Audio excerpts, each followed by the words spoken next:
Hey, good people. I'm not a tech YouTuber or a professional YouTuber in any way. I just like mini PCs. I'm very, very interested in them right now. Number one, I'm going to put some of the YouTube creators down in the description who do better reviews of these. I'm just going to look at a couple of very specific things about this particular mini computer, which, by the way, is the GMKtec NucBox5 that you can see right there. Very shiny and pretty. And we're going to take a look at this and some of its specs, some of its features, and then test a little bit of performance today. And the reason I'm doing that is I think they're really, really interesting. I think these very, very inexpensive. Here's an Amazon listing for the machine I bought. I actually got it for more like $110 on a deal like this that had a coupon related to it. So I got it for about, I think, $111. So what can a $111 mini PC do? Well, it's kind of interesting. What are the performance characteristics of it? I want to take a little bit of a look at that, especially from the perspective of the storage that comes with this. 11th gen, it's an N5105 CPU. So it's on the supposedly 10 nanometer process, which is why we're seeing some generational uplift, even in it's a $110 PC at 10 nanometers. That's kind of interesting already. 8 gig RAM, 256 gigabytes SSD. I believe the one that I have down here, maybe it was $110 because it only came with a 128 gigabyte SSD. That's fine. DDR4 is supposedly in dual mode here, so that's good. Other features. There are other reviews that can go over these things with you. So it says something to check. Gigabit Ethernet. Okay, that's what we would expect from this. Yeah, SATA M2.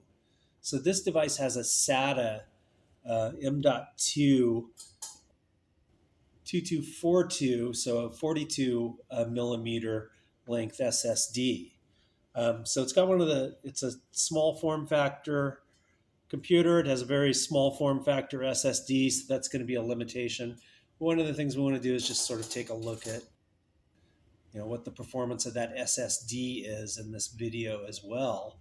And another question I have is it says SATA here, but some of these can also accept, the port can accept a B plus M keyed SSD. So I do have a B plus M key 2-lane SSD that's NVMe, the PCI format instead of SATA. So I'm going to also test and see if that works in here.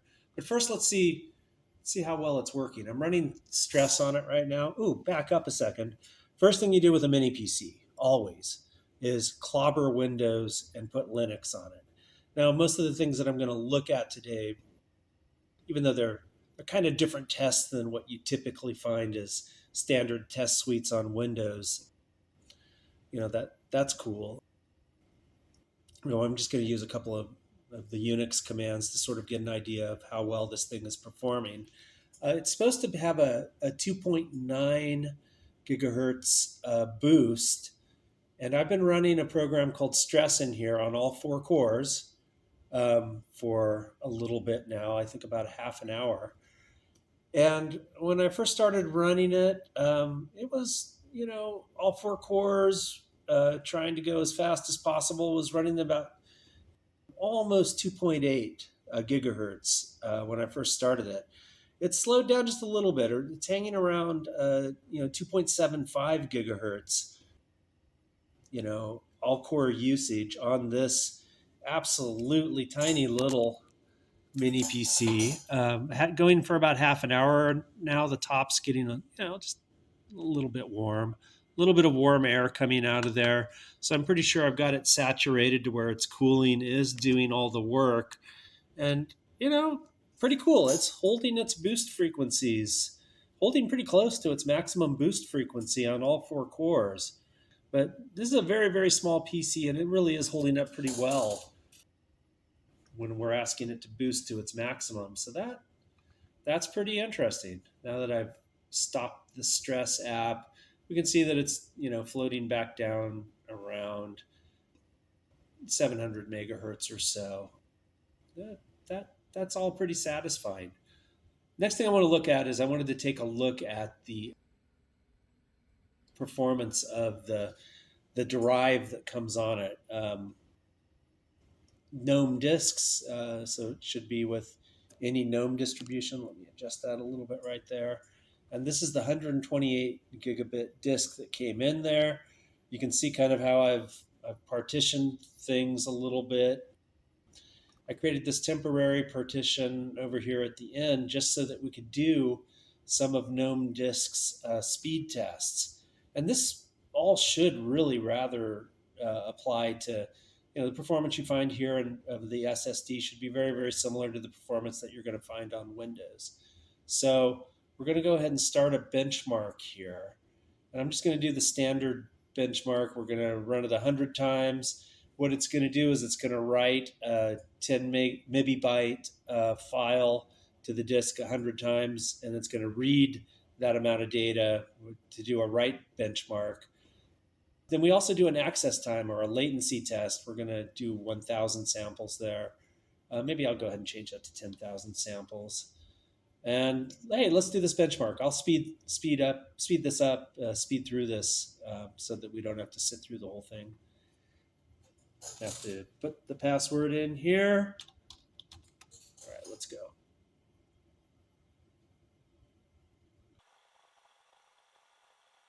Okay, you can see the results here. As a SATA SSD, as you would expect, it's getting about 550 megabytes per second. It's 546.6 here.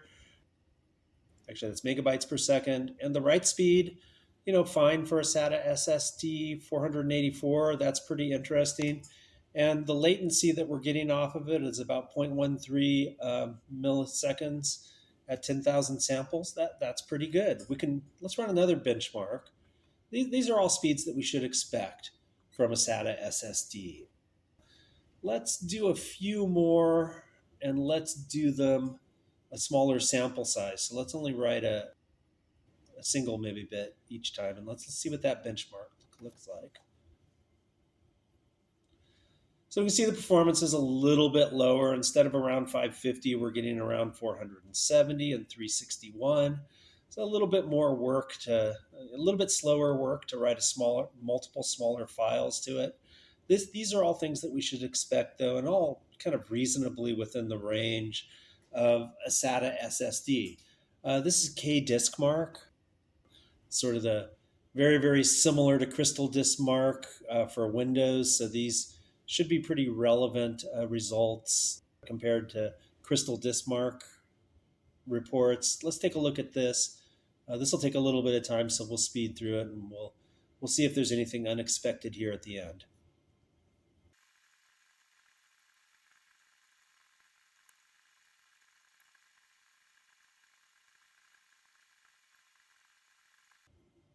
All right, we're all done. So for a sequential write, sequential read and sequential write with a queue depth of 8, single thread, we get the kinds of results we would expect from a SATA SSD. When we go with a queue depth of one thread and one in the queue, we get about the size that we get the speed that we might expect there. These are all pretty typical for the random 4K and the random 4K at queue depth 1, queue depth 32 versus queue depth 1. Again, these are numbers that we would all expect from pretty much any SATA SSD on the market today. So next thing we're going to do is go ahead and take it apart. We'll look inside. We'll look at a couple of different SSDs, and we'll check and see if we can find an NVMe SSD that's going to run in this device. Be right back. Okay, let's take a look at what we've got here. I've taken it apart. It's very easy to disassemble. We've got little rubber feet. The screws go through the hole in the little rubber feet. We have here a screw that holds in the SSD. I've already taken that out just so I can carefully remove this from the PCIe. What we have here is a little, looks like it's got a single um, NAND flash chip on there. No, it's two-sided. It's got one on each side. That's interesting. What are the numbers on here? I don't know if we can get good focus on that or not. Yeah, we can. If you want to look this up, you can see what it is. But that's your basic SATA SSD right there. We have the B plus M key that SATA uses. And I guess this is an important thing to know about this. When I first ordered it, I thought, oh, what the heck? I might stick, this 11 2 terabyte SSD that I have into this device because I was under the impression that it did support NVMe. But you know what? It doesn't quite go in, even though it's got just one tab right there and one tab here. I'm actually trying to stick this in here upside down, and it does not fit. Of course, it doesn't fit this way. So it's definitely made to take the B plus M key. Now, there are B plus M keyed. By the way, the M keyed SSDs are usually 4 PCIe lanes. At least that supports up to 4 PCIe lanes. There were some of these devices that came with, like this Lexar, also 128 gigabyte SSD that come with the B plus M keying because they only have 2 lanes. So you don't need those extra pins. So my curiosity is that does this actually support NVMe, and then what? Well, it fits in there very well. So let's go ahead and put it in. And what I'll do is I'll reassemble this and try to start it up for you. And then we'll know whether it actually is capable of running an NVMe SSD. Overall, though, if it does, the conclusions are maybe not that great. But we'll talk about that in a little bit. Okay, I haven't put it back together yet, but it did stick the drive in there and got it up here to the BIOS. And let's go see what we can see under boot. Well, yeah, it's recognizing that Lexar SSD right there. You can see I also have a SanDisk in here, and what I'm going to do is go ahead and let me see if I've got a boot override over here. I'm going to go ahead and start from the SanDisk SSD that I just have plugged into a USB port. And it'll try to install Ubuntu. Okay, that'll just take a second. We should get to a desktop here.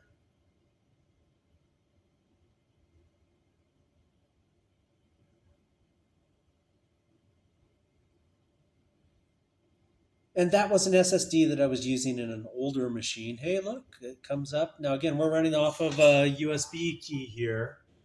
But let's see if we can install Ubuntu onto that. So I'm going to speed this up. You can watch the whole installation process. I'll just do a basic installation onto that Lexar SSD, get Ubuntu on there, and then we'll install a little bit of software and run the same steps, same tests, and see how fast it goes, and see if it is any faster. Be right back.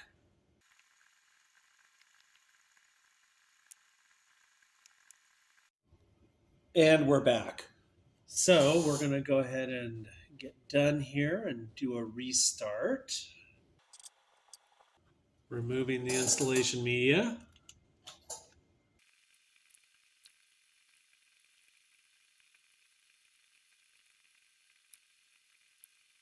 Okay, so after a little journey of installation and updates there, we're now running this system off of the Lexar SSD, which is an NVMe SSD. I had to go make a little file test system off to the side so we could do a little bit of testing. Let's go ahead and now do some benchmarks there. We'll go ahead and run the same benchmarks we ran before.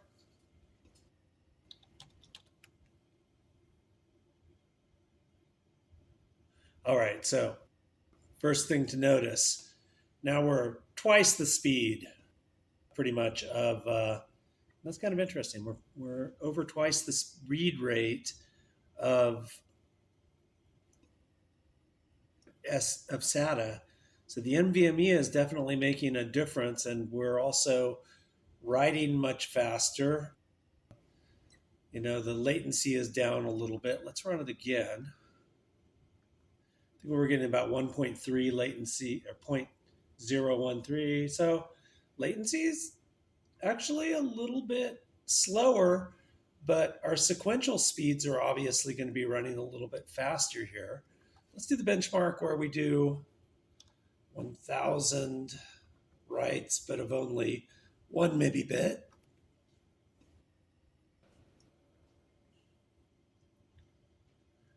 Right, so definitely we can put an NVMe drive into these devices, into the GMKtec NucBox5, and it will give you quite a bit faster sequential speeds. Let's go ahead and close that down, and let's see what kind of read and write speeds we get off of KDiskMark.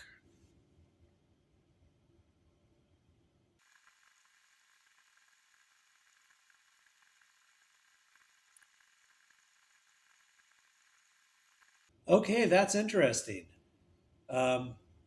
We are getting sequential, bring this back to the front, we're getting sequential speeds that are about twice the speed of the SATA SSD. So this thing is really, if for some reason you need faster storage on a constrained device like this, you could find a B plus M key NVMe SSD. Now those are a little bit rare, right? So one of the maybe takeaways here is that's not terribly exciting because we're limited to the B plus M key size SSDs, especially at 2242 or 42 millimeters. I've looked around for those. I took a look. There just aren't a lot of them. I don't think I saw one larger than 1 terabyte. But yeah, it is possible that you might be able to find like a B plus M key 1 terabyte if you needed more space on GMKtec. Let's check. There's another interesting thing here too. Let's wiki PCI. Let's look at PCI Express. Let's look at, this is definitely version 3. So the maximum speed for a PCIe lane, on single PCIe lane on version 3, is 985 megabytes per second. So another thing that we can see here is that we're getting 1200, 1.2 gigabits per second, gigabytes per second. So, what we're seeing right here is the sequential read and write capacity of the NAND flash and the controller on that SSD. And we're seeing that actually the NVMe is actually a 2-lane NVMe. Now, the reason I bring that up is like some of the B-Link PCs, for example, mini PCs, they only have 1 PCIe lane for NVMe. So, I mean, you can, take advantage of, the maximum speed of a, 2-lane B plus M key NVMe SSD here.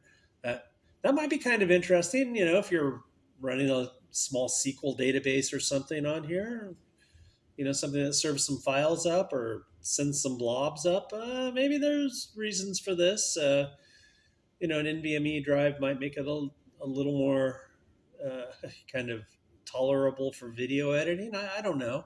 The random speeds are really not much different than our SATA drive.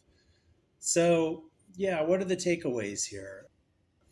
Yes, it can run NVMe.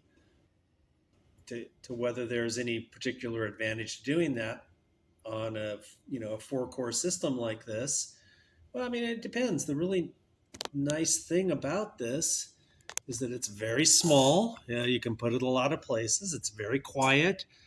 Doesn't produce a lot of heat. It stays pretty close to its maximum turbos even when you run it for half an hour. So that's good. So maybe as a little internet, device to serve something over the gigabit Ethernet out to the internet, maybe as an IPFS node, that could be kind of an interesting use for this. I mean, it's still definitely the class of most of its applications are probably going to be something like, kids doing their homework on a computer that isn't really going to game. Although I will find you down in the description, I'll definitely put some videos that show what it can do gaming wise. It's not much, but maybe if you want a computer that can't game so your kid pays attention to their homework or some shit like that, I don't know, it could work. But anyway, an interesting little tour around a pretty interesting little device, the GMKtec NucBox5. I don't know, at around $110. The generational performance over older 4-core Celerons. Yeah, it's pretty interesting. I'm going to end up putting the SATA drive back in it, and because I can't think of any reason why I need the performance of an NVMe drive in there, but I don't know, maybe somebody does. There are comments for things like that. Okay, thanks for putting up with my little exploration video of this. Be well. Bye-bye.